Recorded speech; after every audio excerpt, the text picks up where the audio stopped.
Welcome to Aetheric Visions. Today, we have The King in Yellow. The King in Yellow is a book of short stories by American writer Robert W. Chambers, first published by F. Tennyson Neely in 1895. The British first edition was published by Chatto Windus in 1895.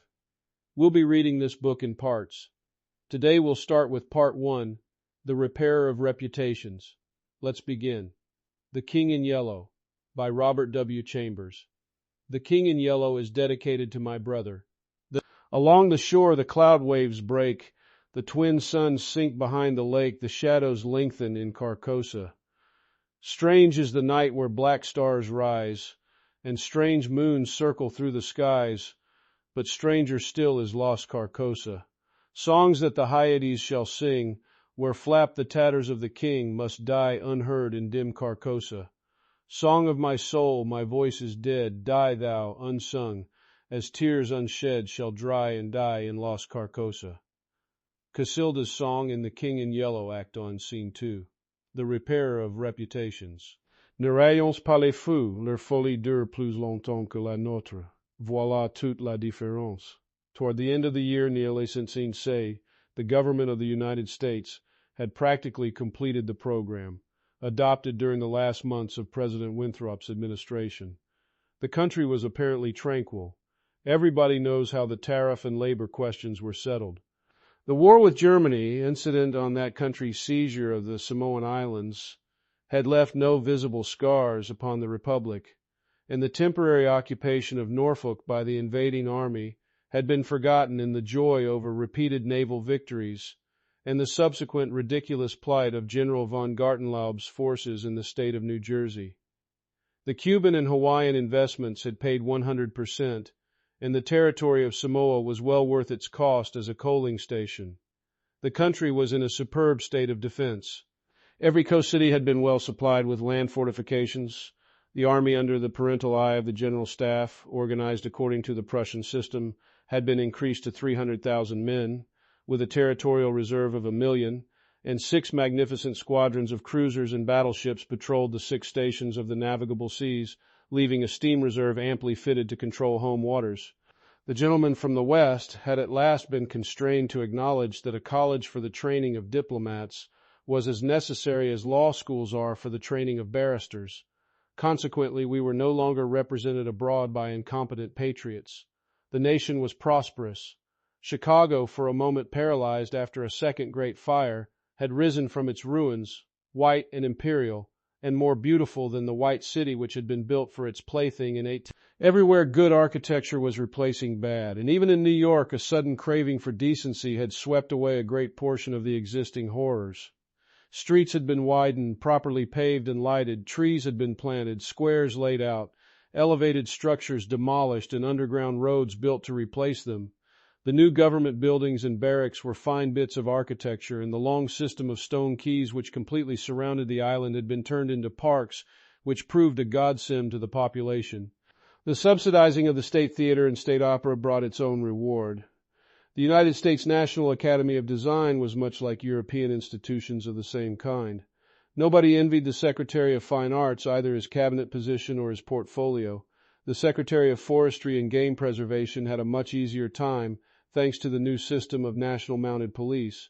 We had profited well by the latest treaties with France and England, the exclusion of foreign-born Jews as a measure of self-preservation, the settlement of the new independent Negro state of Suwannee, the checking of immigration, the new laws concerning naturalization, and the gradual centralization of power in the executive, all contributed to national calm and prosperity. When the government solved the Indian problem and squadrons of Indian cavalry scouts in native costume were substituted for the pitiable organizations tacked onto the tail of skeletonized regiments by a former Secretary of War, the nation drew a long sigh of relief.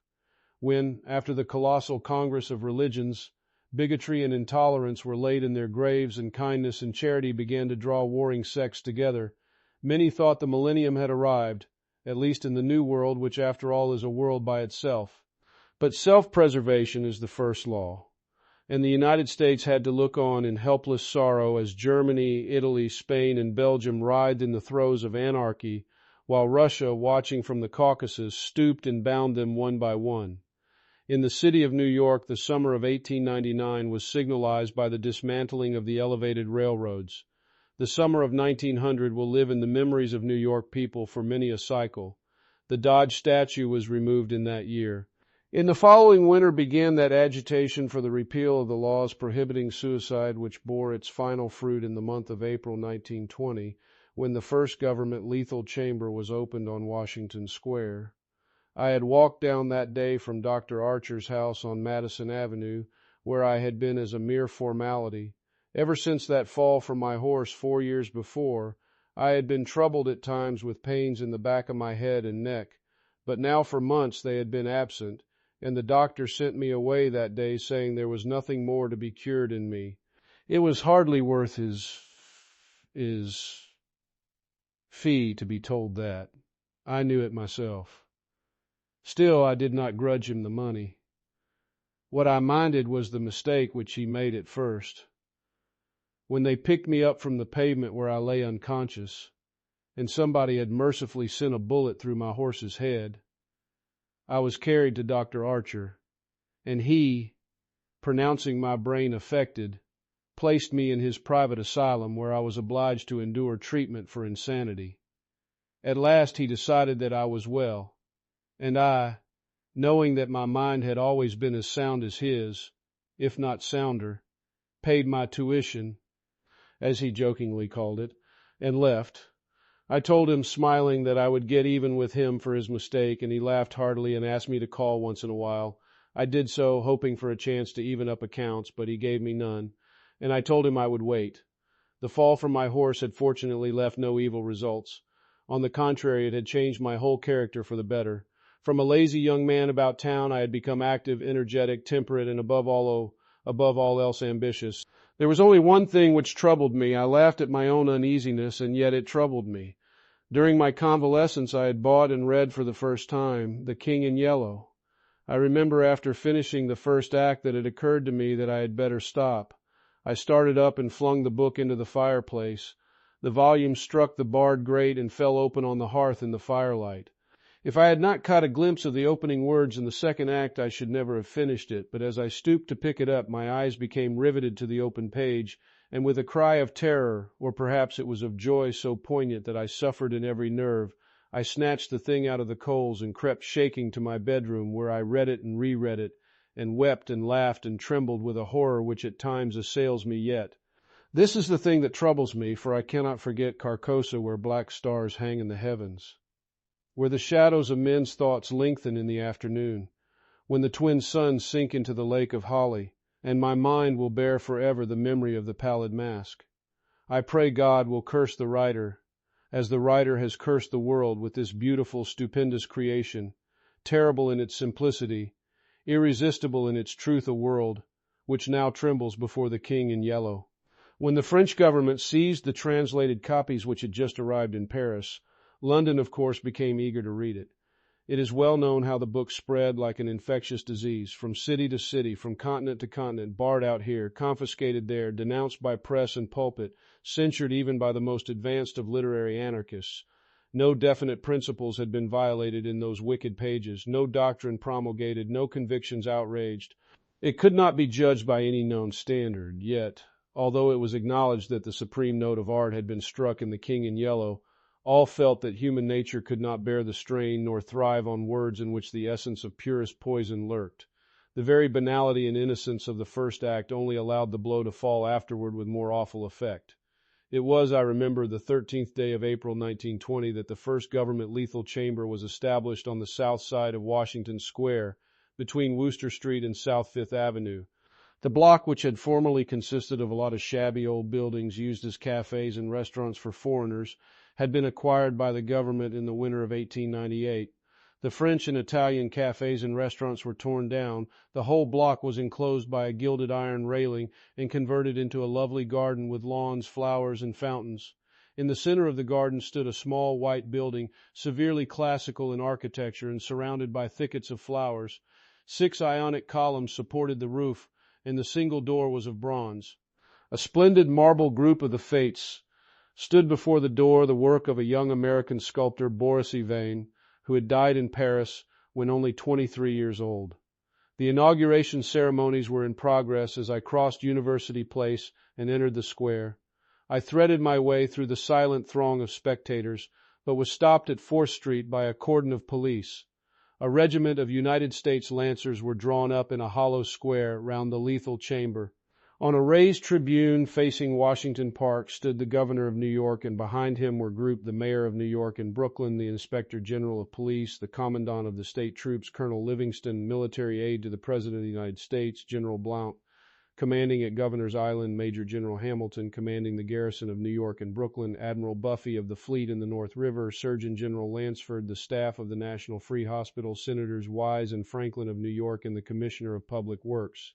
The tribune was surrounded by a squadron of Hoosiers of the National Guard. The governor was finishing his reply to the short speech of the Surgeon General.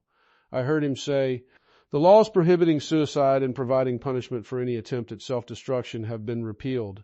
The government has seen fit to acknowledge the right of man to end an existence which may have become intolerable to him through physical suffering or mental despair. It is believed that the community will be benefited by the removal of such people from their midst. Since the passage of this law, the number of suicides in the United States has not increased. Now the government has determined to establish a lethal chamber in every city, town, and village in the country. It remains to be seen whether or not that class of human creatures from whose desponding ranks new victims of self-destruction fall daily will accept the relief thus provided." He paused and turned to the white lethal chamber. The silence in the street was absolute. "There a painless death awaits him who can no longer bear the sorrows of this life. If death is welcome, let him seek it there." Then quickly turning to the military aide of the President's household, he said, "I declare the lethal chamber open."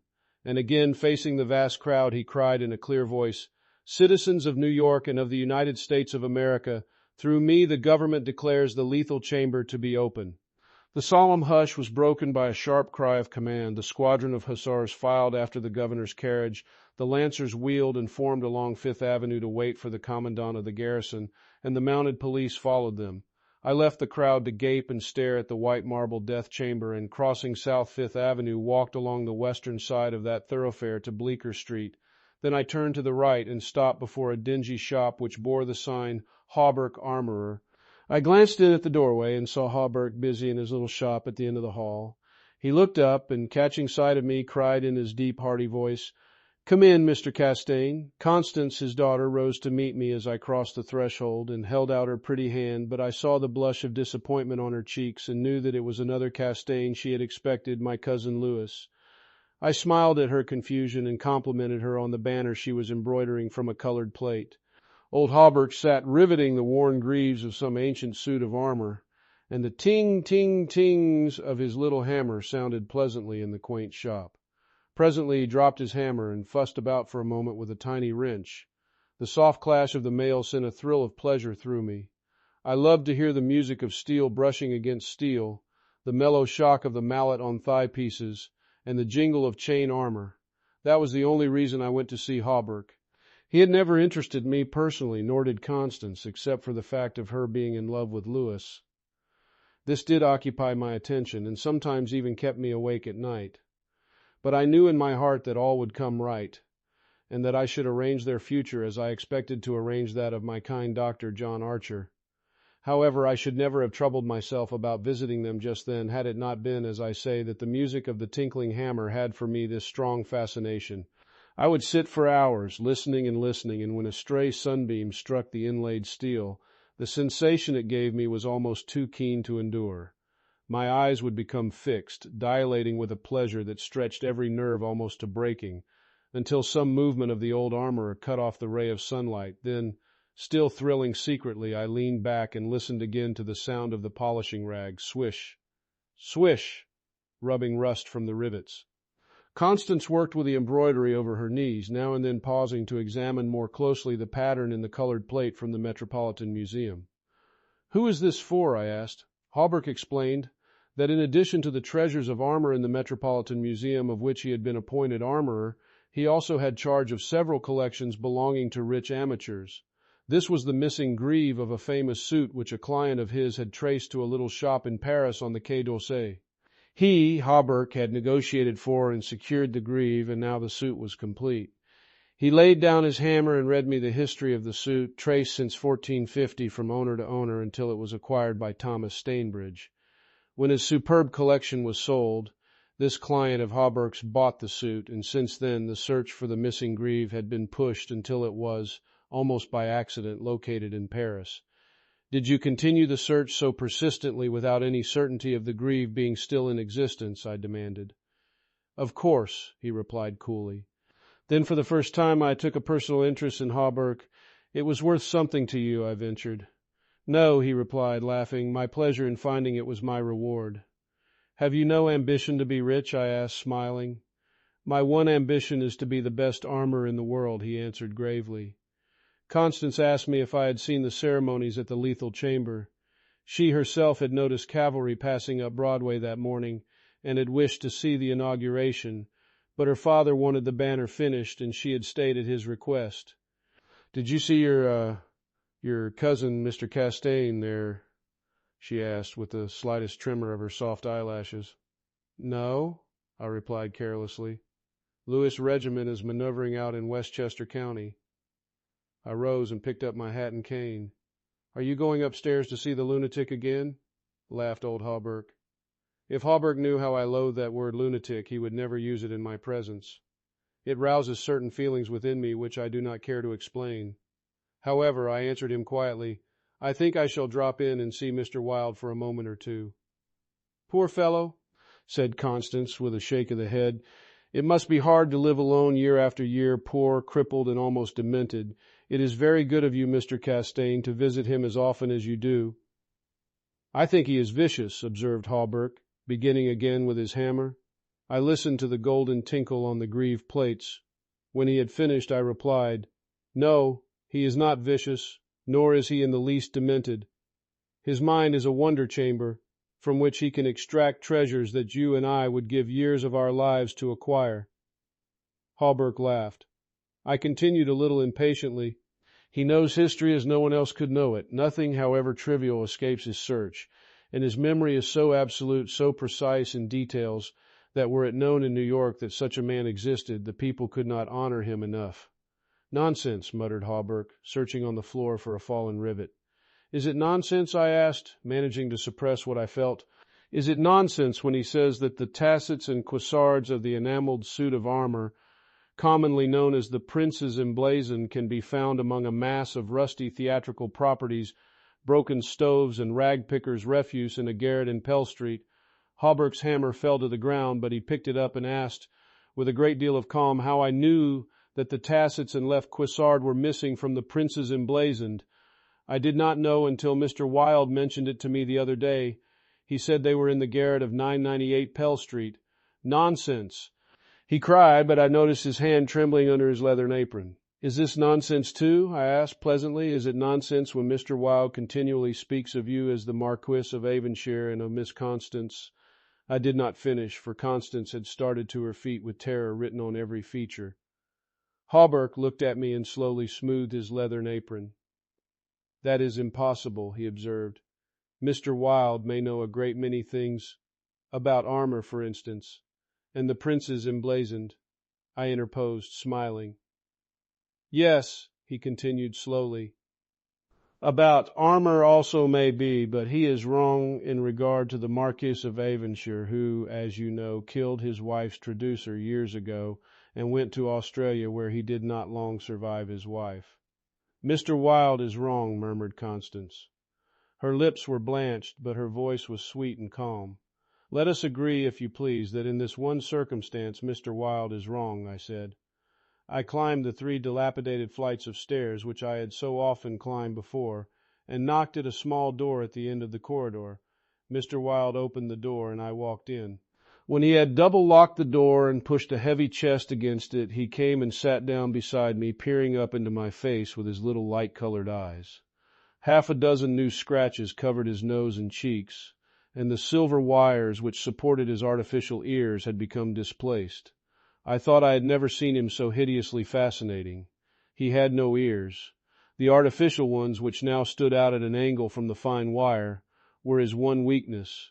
They were made of wax and painted a shell pink, but the rest of his face was yellow. He might better have reveled in the luxury of some artificial fingers for his left hand, which was absolutely fingerless, but it seemed to cause him no inconvenience, and he was satisfied with his wax ears.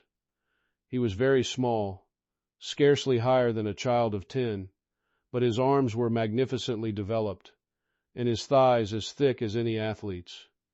Still, the most remarkable thing about Mr. Wilde was that a man of his marvelous intelligence and knowledge should have such a head. It was flat and pointed like the heads of many of those unfortunates whom people imprison in asylums for the weak-minded. Many called him insane, but I knew him to be as sane as I was. I do not deny that he was eccentric. The mania he had for keeping that cat and teasing her until she flew at his face like a demon was certainly eccentric. I never could understand why he kept the creature, nor what pleasure he found in shutting himself up in his room with this surly, vicious beast. I remember once glancing up from the manuscript I was studying by the light of some tallow dips and seeing Mr. Wilde squatting motionless on his high chair, his eyes fairly blazing with excitement, while the cat, which had risen from her place before the stove, came creeping across the floor right at him. Before I could move, she flattened her belly to the ground, crouched, trembled, and sprang into his face. Howling and foaming, they rolled over and over on the floor, scratching and clawing until the cat screamed and fled under the cabinet, and Mr. Wilde turned over on his back, his limbs contracting and curling up like the legs of a dying spider. He was eccentric. Mr. Wilde had climbed into his high chair and, after studying my face, picked up a dog's-eared ledger and opened it. Henry B. Matthews, he read, bookkeeper with Wysott and Company, dealers in church ornaments, called April 3rd, reputation damaged on the racetrack, known as a welcher, reputation to be repaired by August 1st, retainer $5. He turned the page and ran his fingerless knuckles down the closely written columns. P. Green Dusenberry, minister of the gospel, Fair Beach, New Jersey, reputation damaged in the Bowery, to be repaired as soon as possible, retainer $100. He coughed and added, called April 6th. Then you are not in need of money, Mr. Wilde, I inquired. Listen, he coughed again. Mrs. C. Hamilton Chester of Chester Park, New York City, called April 7th, reputation damaged at Dieppe, France, to be repaired by October 1st, retainer $500. Note C. Hamilton Chester, Captain USS Avalanche, ordered home from South Sea Squadron October 1st. Well, I said, the profession of a repairer of reputations is lucrative. His colorless eyes sought mine. I only wanted to demonstrate that I was correct. You said it was impossible to succeed as a repairer of reputations, that even if I did succeed in certain cases, it would cost me more than I would gain by it. Today I have 500 men in my employ who are poorly paid, but who pursue the work with an enthusiasm which possibly may be born of fear. These men enter every shade and grade of society. Some even are pillars of the most exclusive social temples. Others are the prop and pride of the financial world. Still others hold undisputed sway among the fancy and the talent. I choose them at my leisure from those who reply to my advertisements. It is easy enough. They are all cowards. I could treble the number in 20 days if I wished. So you see, those who have in their keeping the reputations of their fellow citizens, I have in my pay. They may turn on you, I suggested. He rubbed his thumb over his cropped ears and adjusted the wax substitutes. I think not, he murmured thoughtfully. I seldom have to apply the whip, and then only once. Besides, they like their wages. How do you apply the whip? I demanded. His face for a moment was awful to look upon. His eyes dwindled to a pair of green sparks. I invite them to come and have a little chat with me, he said in a soft voice. A knock at the door interrupted him, and his face resumed its amiable expression. Who is it? He inquired. Mr. Stilett, was the answer. Come tomorrow, replied Mr. Wilde. Impossible, began the other, but was silenced by a sort of bark from Mr. Wilde. Come tomorrow, he repeated. We heard somebody move away from the door and turn the corner by the stairway. Who is that? I asked. Arnold Stilett, owner and editor-in-chief of the great New York Daily. He drummed on the ledger with his fingerless hand, adding, I pay him very badly, but he thinks it a good bargain. Arnold Stilett, I repeated, amazed. Yes, said Mr. Wilde with a self-satisfied cough. The cat which had entered the room as he spoke hesitated, looked up at him, and snarled. He climbed down from the chair and, squatting on the floor, took the creature into his arms and caressed her. The cat ceased snarling and presently began a loud purring which seemed to increase in timbre as he stroked her. "Where are the notes?" I asked. He pointed to the table, and for the 100th time I picked up the bundle of manuscript entitled The Imperial Dynasty of America. One by one I studied the well-worn pages, worn only by my own handling, and although I knew all by heart from the beginning when from Carcosa, the Hyades, Hastur, and Aldebaran, to Castan, Louis de Calvados, born December 19th, 1877, I read it with an eager, rapt attention, pausing to repeat parts of it aloud, and dwelling especially on Hildred de Calvados, only son of Hildred Castanian and Edith Landis Castan, first in succession, etc., etc. When I finished, Mr. Wilde nodded and coughed. "Speaking of your legitimate ambition," he said, "how do Constance and Louis get along?" "She loves him," I replied simply. The cat on his knee suddenly turned and struck at his eyes, and he flung her off and climbed onto the chair opposite me. "And Dr. Archer? But that's a matter you can settle any time you wish," he added. "Yes," I replied, "Dr. Archer can wait, but it is time I saw my cousin Louis." "It is time," he repeated. Then he took another ledger from the table and ran over the leaves rapidly. "We are now in communication with 10,000 men," he muttered. "We can count on 100,000 within the first 28 hours, and in 48 hours the state will rise en masse. The country follows the state, and the portion that will not, California and the Northwest, might better never have been inhabited. I shall not send them the yellow sign." The blood rushed to my head, but I only answered, "A new broom sweeps clean." "The ambition of Caesar and of Napoleon pales before that which could not rest until it had seized the minds of men and controlled even their unborn thoughts," said Mr. Wilde. "You are speaking of the King in Yellow," I groaned, with a shudder. "He is a king whom emperors have served." "I am content to serve him," I replied. Mr. Wilde sat rubbing his ears with his crippled hand. "Perhaps Constance does not love him," he suggested. I started to reply, but a sudden burst of military music from the street below drowned my voice. The 20th Dragoon Regiment, formerly in garrison at Mount St. Vincent, was returning from the maneuvers in Westchester County to its new barracks on East Washington Square. It was my cousin's regiment. They are a fine lot of fellows in their pale blue, tight-fitting jackets, Johnny Busbys and white riding breeches, with the double yellow stripe, into which their limbs seemed molded. Every other squadron was armed with lances, from the metal points of which fluttered yellow and white pennons. The band passed, playing the regimental march. Then came the colonel and staff, the horses crowding and trampling while their heads bobbed in unison, and the pennons fluttered from their lance points. The troopers who rode with the beautiful English seat looked brown as berries from their bloodless campaign among the farms of Westchester, and the music of their sabers against the stirrups and the jingle of spurs and carbines was delightful to me. I saw Louis riding with his squadron. He was as handsome an officer as I have ever seen. Mr. Wilde, who had mounted a chair by the window, saw him too, but said nothing. Louis turned and looked straight at Hawberk's shop as he passed, and I could see the flush on his brown cheeks. I think Constance must have been at the window.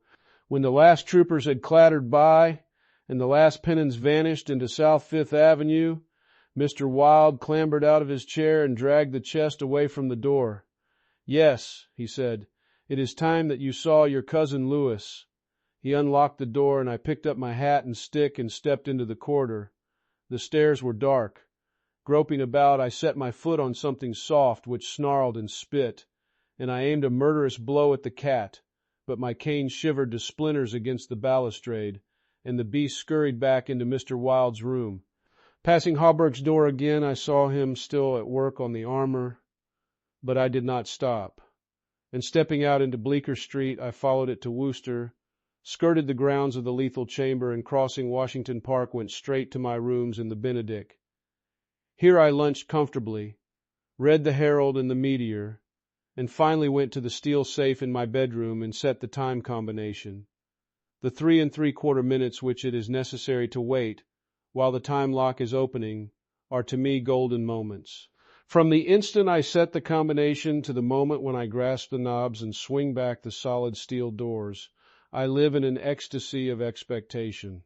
Those moments must be like moments passed in paradise. I know what I am to find at the end of the time limit.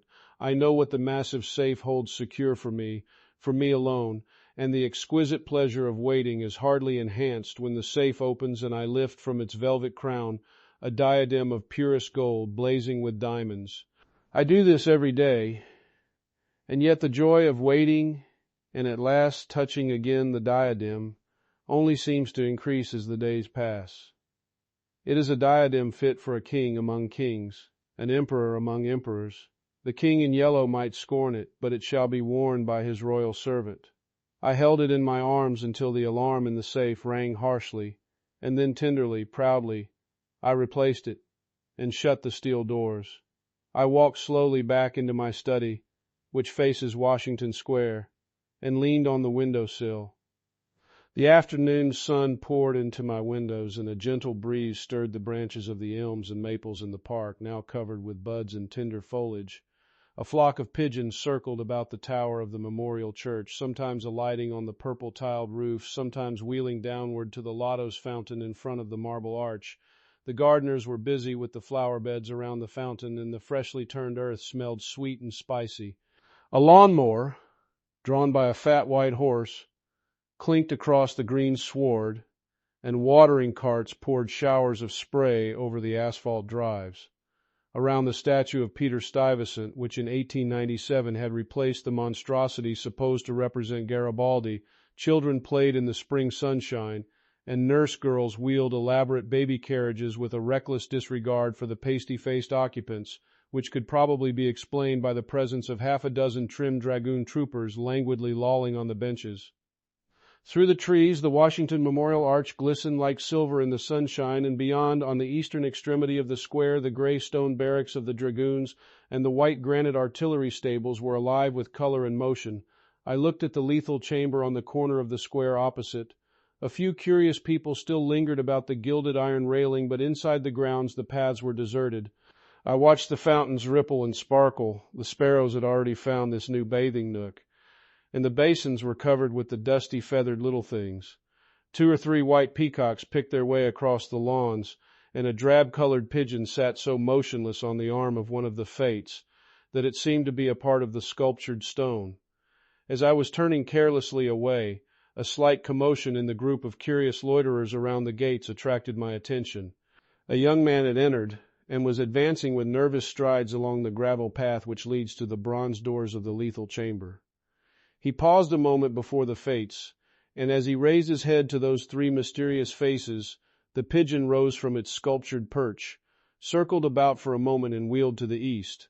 The young man pressed his hand to his face, and then with an undefinable gesture sprang up the marble steps. The bronze doors closed behind him, and half an hour later the loiterers slouched away, and the frightened pigeon returned to its perch in the arms of fate. I put on my hat and went out into the park for a little walk before dinner.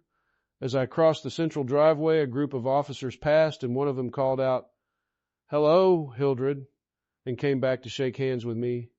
It was my cousin Lewis, who stood smiling and tapping his spurred heels with his riding whip. "Just back from Westchester," he said. "Been doing the bucolic. Milk and curds, you know, dairy maids and sunbonnets, who say hey-oh and I don't think when you tell them they are pretty. I'm nearly dead for a square meal at Delmonico's. What's the news?" "There is none," I replied pleasantly. "I saw your regiment coming in this morning." "Did you? I didn't see you. Where were you?" "In Mr. Wilde's window." "Oh, hell," he began impatiently. "That man is stark mad.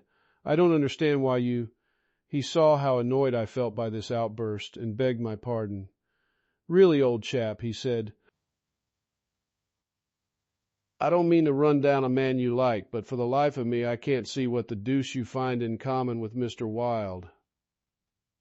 He's not well bred, to put it generously. He is hideously deformed. His head is the head of a criminally insane person. You know yourself he's been in an asylum." "So have I interrupted calmly. Lewis looked startled and confused for a moment, but recovered and slapped me heartily on the shoulder. You were completely cured, he began, but I stopped him again.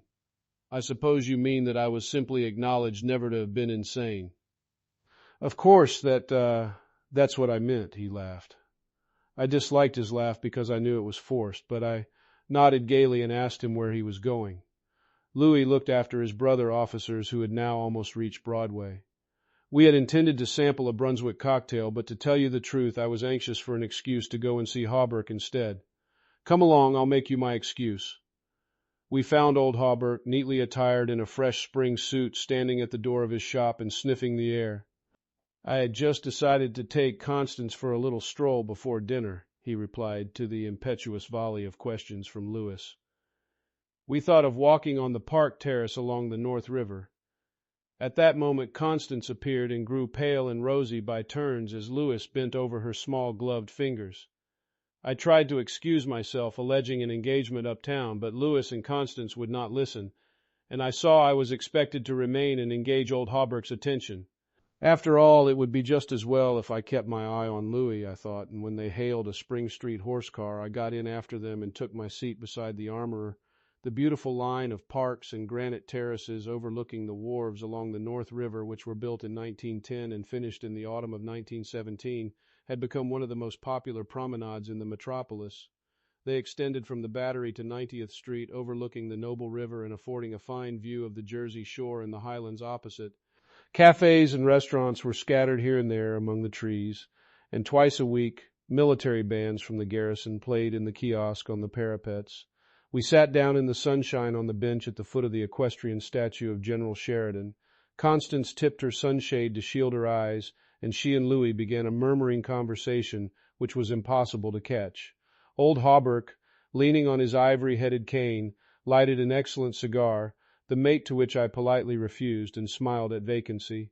The sun hung low above the Staten Island woods, and the bay was dyed with golden hues reflected from the sun-warmed sails of the shipping in the harbor, brigs, schooners, yachts, clumsy ferry boats, their decks swarming with people, railroad transports carrying lines of brown, blue, and white freight cars, stately sound steamers, déclassé tramp steamers, coasters, dredgers, scows, and everywhere pervading the entire bay, impudent little tugs puffing and whistling officiously. In by these were the craft which churned the sunlight waters as far as the eye could reach. In calm contrast to the hurry of sailing vessel and steamer, a silent fleet of white warships lay motionless in midstream. Constance's merry laugh aroused me from my reverie. "What are you staring at?" she inquired. "Nothing the fleet," I smiled. Then Louis told us what the vessels were, pointing out each by its relative position to the old red fort on Governor's Island. "That little cigar-shaped thing is a torpedo boat," he explained. "There are 4 more lying close together. They are the Tarpon, the Falcon, the Sea Fox, and the Octopus. The gunboats just above are the Princeton, the Champlain, the Stillwater, and the Erie.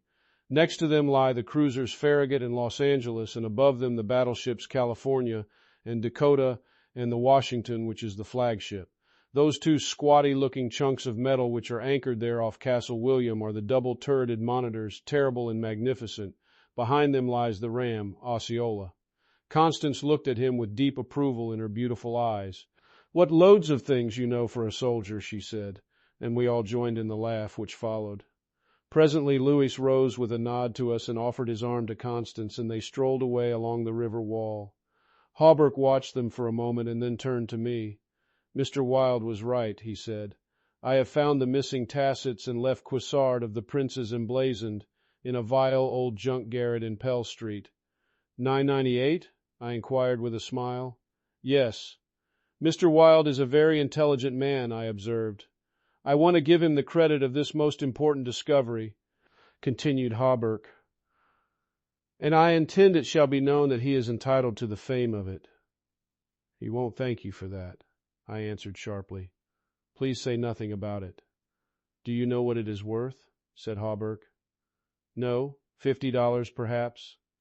It is valued at $500, but the owner of the Prince's Emblazoned will give $2,000 to the person who completes his suit. That reward also belongs to Mr. Wilde." "He doesn't want it. He refuses it," I answered angrily. "What do you know about Mr. Wilde? He doesn't need the money. He is rich, or will be richer than any living man except myself. What will we care for money then? What will we care, he and I, when, what? Demanded Hawberk, astonished. You will see, I replied, on my guard again. He looked at me narrowly, much as Dr. Archer used to, and I knew he thought I was mentally unsound. Perhaps it was fortunate for him that he did not use the word lunatic just then. No, I replied to his unspoken thought. I am not mentally weak. My mind is as healthy as Mr. Wilde's. I do not care to explain just yet what I have on hand, but it is an investment which will pay more than mere gold, silver, and precious stones. It will secure the happiness and prosperity of a continent, yes, a hemisphere. Oh, said Hawberk, and eventually, I continued more quietly, it will secure the happiness of the whole world. And incidentally your own happiness and prosperity as well as Mr. Wilde's. Exactly, I smiled, but I could have throttled him for taking that tone. He looked at me in silence for a while, and then said very gently, Why don't you give up your books and studies, Mr. Castine, and take a tramp among the mountains somewhere or other? You used to be fond of fishing. Take a cast or two at the trout in the Rangeleys. I don't care for fishing any more, I answered, without a shade of annoyance in my voice. You used to be fond of everything, he continued. Athletics, yachting, shooting, riding.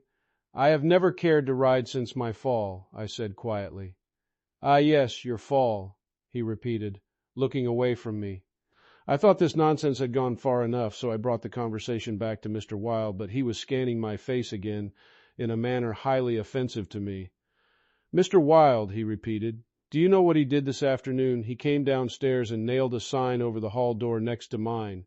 It read, Mr. Wilde, Repairer of Reputations, third bell. Do you know what a repairer of reputations can be? I do, I replied, suppressing the rage within. Oh, he said again. Louis and Constance came strolling by and stopped to ask if we would join them. Hawberk looked at his watch.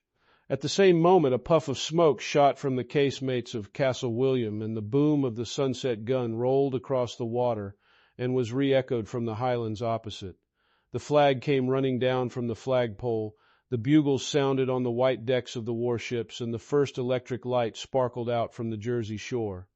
As I turned into the city with Hawberk, I heard Constance murmur something to Louis which I did not understand, but Louis whispered, my darling, in reply, and again, walking ahead with Hawberk through the square, I heard a murmur of sweetheart, and my own Constance, and I knew the time had nearly arrived when I should speak of important matters with my cousin Louis. One morning early in May I stood before the steel safe in my bedroom trying on the golden jeweled crown. The diamonds flashed fire as I turned to the mirror, and the heavy beaten gold burned like a halo about my head. I remembered Camilla's agonized scream and the awful words echoing through the dim streets of Carcosa. They were the last lines in the first act, and I dared not think of what followed dared not. Even in the spring sunshine, there in my own room, surrounded with familiar objects, reassured by the bustle from the street and the voices of the servants in the hallway outside. For those poisoned words had dropped slowly into my heart, as death sweat drops upon a bedsheet and is absorbed. Trembling, I put the diadem from my head and wiped my forehead, but I thought of Hastur and of my own rightful ambition, and I remembered Mr. Wilde as I had last left him, his face all torn and bloody from the claws of that devil's creature, and what he said, what he said. The alarm bell in the safe began to whir harshly, and I knew my time was up. But I would not heed it, and replacing the flashing circlet upon my head, I turned defiantly to the mirror. I stood for a long time absorbed in the changing expression of my own eyes. The mirror reflected a face which was like my own, but whiter and so thin that I hardly recognized it. And all the time I kept repeating between my clenched teeth, the day has come, the day has come, while the alarm in the safe whirred and clamored, and the diamonds sparkled and flamed above my brow. I heard a door open, but did not heed it. It was only when I saw two faces in the mirror, Richo, it was only when another face rose over my shoulder and two other eyes met mine. I wheeled like a flash and seized a long knife from my dressing table, and my cousin sprang back very pale, crying, "Hildred, for God's sake!" Then as my hand fell, he said, "It is I, Louis. Don't you know me?" I stood silent. I could not have spoken for my life. He walked up to me and took the knife from my hand. "What is all this?" he inquired in a gentle voice. "Are you ill?" "No," I replied, but I doubt if he heard me. "Come, come, old fellow," he cried. "Take off that brass crown and toddle into the study. Are you going to a masquerade? What's all this theatrical tinsel anyway?" I was glad he thought the crown was made of brass and paste, yet I didn't like him any the better for thinking so. I let him take it from my hand, knowing it was best to humor him. He tossed the splendid diadem in the air, and catching it, turned to me, smiling. "It's dear at 50 cents, he said. "What's it for?" I did not answer, but took the circlet from his hands, and placing it in the safe, shut the massive steel door. The alarm ceased its infernal din at once. He watched me curiously, but did not seem to notice the sudden ceasing of the alarm. He did, however, speak of the safe as a biscuit box. Fearing lest he might examine the combination, I led the way into my study. Lewis threw himself on the sofa and flicked at flies with his eternal riding whip. He wore his fatigue uniform with the braided jacket and jaunty cap, and I noticed that his riding boots were all splashed with red mud. "Where have you been?" I inquired. "Jumping mud creeks in Jersey," he said. "I haven't had time to change yet. I was rather in a hurry to see you. Haven't you got a glass of something? I'm dead tired. Been in the saddle 24 hours. I gave him some brandy from my medicinal store, which he drank with a grimace. "Damned bad stuff," he observed. "I'll give you an address where they sell brandy that is brandy." "It's good enough for my needs," I said indifferently. "I use it to rub my chest with." He stared and flicked at another fly. "See here, old fellow," he began, "I've got something to suggest to you. It's 4 years now that you've shut yourself up here like an owl, never going anywhere, never taking any healthy exercise, never doing a damn thing but poring over those books up there on the mantelpiece." He glanced along the row of shelves. "Napoleon, Napoleon, Napoleon," he read. For heaven's sake, have you nothing but Napoleons there?"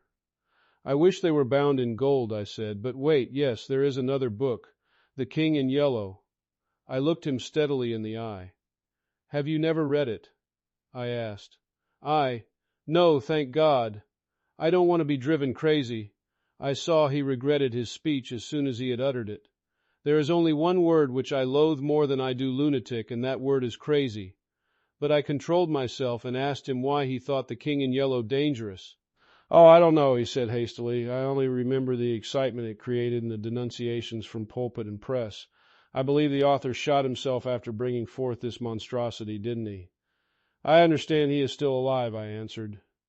"That's probably true," he muttered. "Bullets couldn't kill a fiend like that." "It is a book of great truths," I said. "Yes," he replied, "of truths which send men frantic and blast their lives. I don't care if the thing is, as they say, the very supreme essence of art. It's a crime to have written it, and I, for one, shall never open its pages." "Is that what you have come to tell me?" I asked. "No," he said. "I came to tell you that I am going to be married." I believe for a moment my heart ceased to beat, but I kept my eyes on his face. "Yes," he continued, smiling happily, "married to the sweetest girl on earth." "Constance Hawberk," I said mechanically. "How did you know?" he cried, astonished. "I didn't know it myself until that evening last April when we strolled down to the embankment before dinner." "When is it to be?" I asked. "It was to have been next September, but an hour ago a dispatch came ordering our regiment to the Presidio, San Francisco. We leave at noon tomorrow." "Tomorrow," he repeated.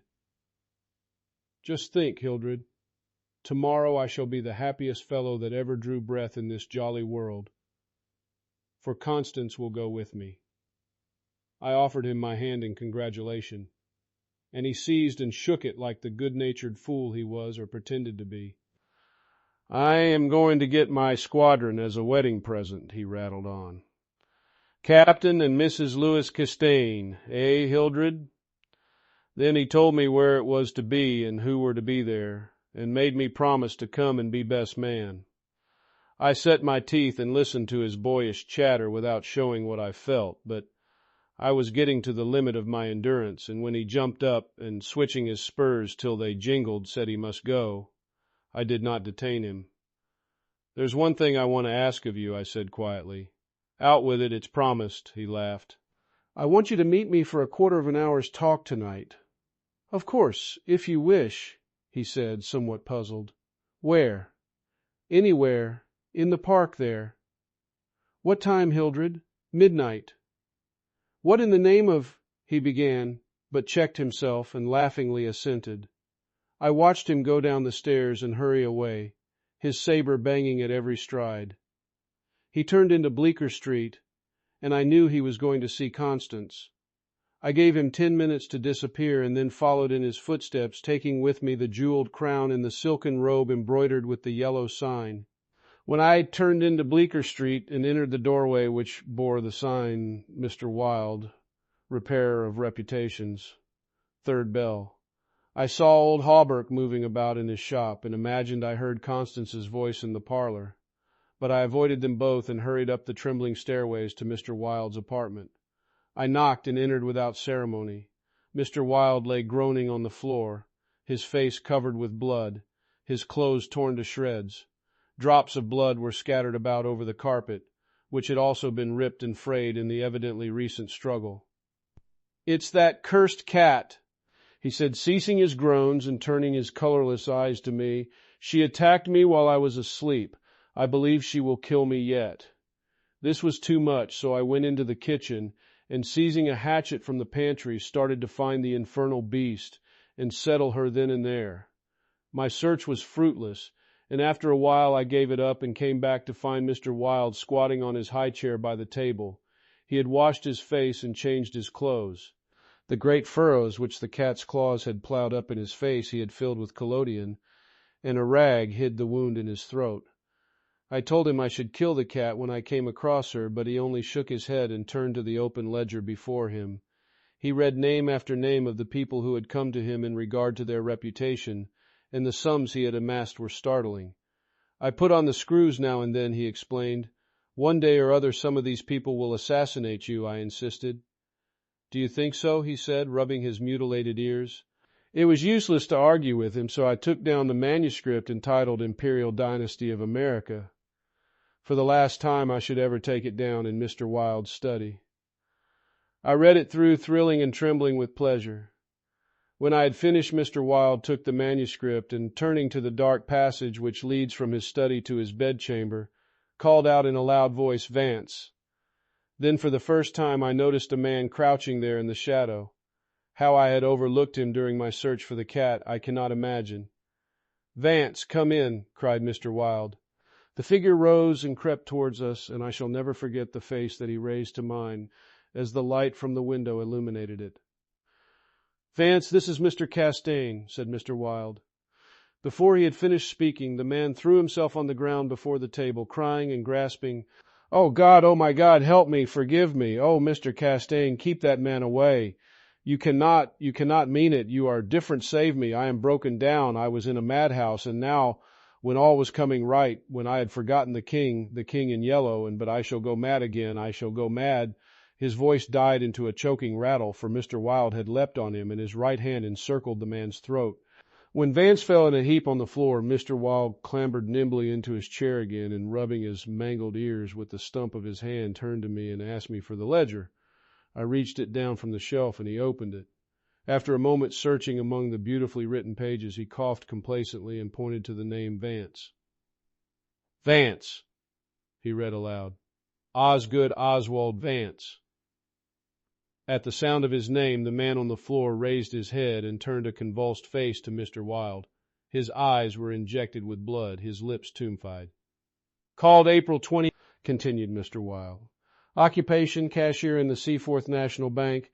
Has served a term of forgery at Sing Sing, from whence he was transferred to the Asylum for the Criminal Insane. Pardoned by the Governor of New York, and discharged from the asylum January 19, 1918. Reputation damaged at Sheepshead Bay. Rumors that he lives beyond his income. Reputation to be repaired at once. Retainer $1,500. Note has embezzled sums amounting to $30,000 since March 20th, 1919. Excellent family and secured present position through uncle's influence. Father, president of Seaforth Bank." I looked at the man on the floor. "Get up, Vance," said Mr. Wilde in a gentle voice. Vance rose as if hypnotized. "He will do as we suggest now," observed Mr. Wilde, and opening the manuscript he read the entire history of the imperial dynasty of America. Then in a kind and soothing murmur he ran over the important points with Vance, who stood like one stunned. His eyes were so blank and vacant that I imagined he had become half-witted, and remarked it to Mr. Wilde, who replied that it was of no consequence anyway. Very patiently we pointed out to Vance what his share in the affair would be, and he seemed to understand after a while. Mr. Wilde explained the manuscript using several volumes on heraldry to substantiate the result of his researches. He mentioned the establishment of the dynasty in Carcosa, the lakes which connected Hastur, Aldebaran, and the mystery of the Hyades. He spoke of Casilda and Camilla, and sounded the cloudy depths of Demhe and the lake of Hali. "The scalloped tatters of the king in yellow must hide Yittil forever," he muttered, but I do not believe Vance heard him. Then by degrees he led Vance along the ramifications of the imperial family, to Uot and Thale, from Neotalba and Phantom of Truth to Aldones, and then, tossing aside his manuscript and notes, he began the wonderful story of the last king. Fascinated and thrilled, I watched him. He threw up his head, his long arms were stretched out in a magnificent gesture of pride and power, and his eyes blazed deep in their sockets like two emeralds. Vance listened stupefied. As for me, when at last Mr. Wilde had finished, and pointing to me cried, "The cousin of the king," my head swam with excitement. Controlling myself with a superhuman effort, I explained to Vance why I alone was worthy of the crown and why my cousin must be exiled or die. I made him understand that my cousin must never marry, even after renouncing all his claims, and how that least of all he should marry the daughter of the Marquis of Avonshire and bring England into the question. I showed him a list of thousands of names which Mr. Wilde had drawn up. Every man whose name was there had received the yellow sign which no living human being dared disregard. The city, the state, the whole land were ready to rise and tremble before the pallid mask. The time had come, the people should know the son of Hastur, and the whole world bow to the black stars which hang in the sky over Carcosa. Vance leaned on the table, his head buried in his hands. Mr. Wilde drew a rough sketch on the margin of yesterday's Herald with a bit of lead pencil. It was a plan of Hawberk's rooms. Then he wrote out the order and affixed the seal, and shaking like a palsied man, I signed my first writ of execution with my name Hildred Rex. Mr. Wilde clambered to the floor and, unlocking the cabinet, took a long square box from the first shelf. This he brought to the table and opened. A new knife lay in the tissue paper inside, and I picked it up and handed it to Vance, along with the order and the plan of Hawberk's apartment. Then Mr. Wilde told Vance he could go, and he went, shambling like an outcast of the slums. I sat for a while watching the daylight fade behind the square tower of the Judson Memorial Church, and finally, gathering up the manuscript and notes, took my hat and started for the door. Mr. Wilde watched me in silence. When I had stepped into the hall, I looked back. Mr. Wilde's small eyes were still fixed on me. Behind him, the shadows gathered in the fading light. Then I closed the door behind me and went out into the darkening streets. I had eaten nothing since breakfast, but I was not hungry. A wretched, half-starved creature who stood looking across the street at the lethal chamber noticed me and came up to tell me a tale of misery. I gave him money, I don't know why, and he went away without thanking me. An hour later another outcast approached and whined his story. I had a blank bit of paper in my pocket on which was traced the yellow sign, and I handed it to him. He looked at it stupidly for a moment, and then with an uncertain glance at me, folded it with what seemed to me exaggerated care and placed it in his bosom. The electric lights were sparkling among the trees, and the new moon shone in the sky above the lethal chamber. It was tiresome waiting in the square.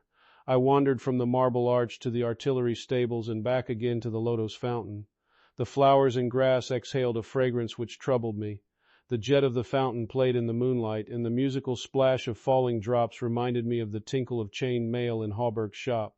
But it was not so fascinating, and the dull sparkle of the moonlight on the water brought no such sensations of exquisite pleasure as when the sunshine played over the polished steel of a corselet on Hawberk's knee. I watched the bats darting and turning above the water plants in the fountain basin, but their rapid, jerky flight set my nerves on edge, and I went away again to walk aimlessly to and fro among the trees. The artillery stables were dark, but in the cavalry barracks the officers' windows were brilliantly lighted, and the Sallyport was constantly filled with troopers in fatigue, carrying straw and harness and baskets filled with tin dishes. Twice the mounted sentry at the gates was changed while I wandered up and down the asphalt walk. I looked at my watch. It was nearly time. The lights in the barracks went out one by one. The barred gate was closed, and every minute or two an officer passed in through the side wicket, leaving a rattle of accoutrements and a jingle of spurs on the night air. The square had become very silent. The last homeless loiterer had been driven away by the gray-coated park policeman.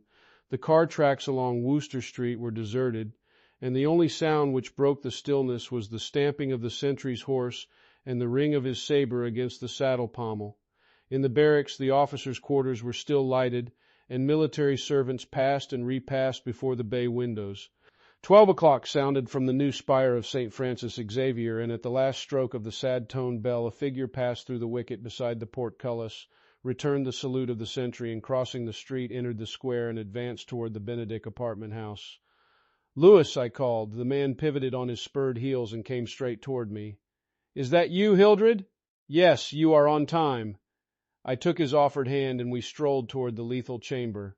He rattled on about his wedding and the graces of Constance and their future prospects, calling my attention to his captain's shoulder straps and the triple gold arabesque on his sleeve and fatigue cap. I believe I listened as much to the music of his spurs and saber as I did to his boyish babble, and at last we stood under the elms on the 4th Street corner of the square opposite the lethal chamber. Then he laughed and asked me what I wanted with him. I motioned him to a seat on a bench under the electric light, and sat down beside him. He looked at me curiously with that same searching glance which I hate and fear so in doctors. I felt the insult of his look, but he did not know it, and I carefully concealed my feelings. "Well, old chap," he inquired, "what can I do for you?" I drew from my pocket the manuscript and notes of the imperial dynasty of America, and looking him in the eye said, "I will tell you. On your word as a soldier, promise me to read this manuscript from beginning to end, without asking me a question. Promise me to read these notes in the same way, and promise me to listen to what I have to tell later."